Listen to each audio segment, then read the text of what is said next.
KNH news 24. संगमनेरमध्ये गोवंश कत्तल करणाऱ्यांवर छापा. 12 लाखांहून अधिक किमतीचा मुद्देमाल जप्त.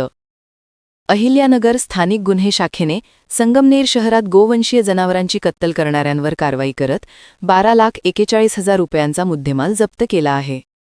ही कारवाई पोलीस अधीक्षक श्री सोमनाथ घारगे यांच्या सूचनेनुसार करण्यात आली.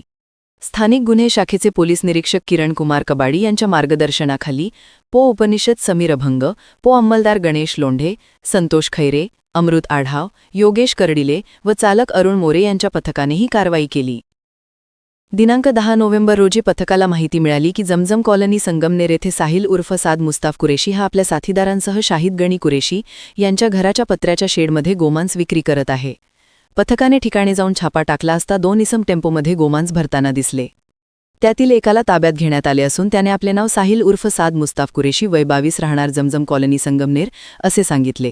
तर त्याचे 2 साथीदार तरबेज पूर्ण नाव अज्ञात, वाला 6 पूर्ण नाव अज्ञात, राहणार अलकानगर संगमनेर हे फरार आहेत. या कारवाईत एकूण 12,41,000 रुपये किमतीचा मुद्देमाल जप्त करण्यात आला.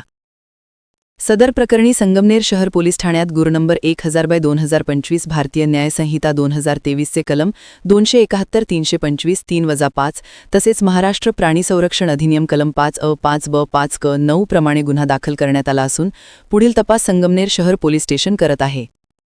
KNH न्यूज 24 साठी इनायत अत्तार.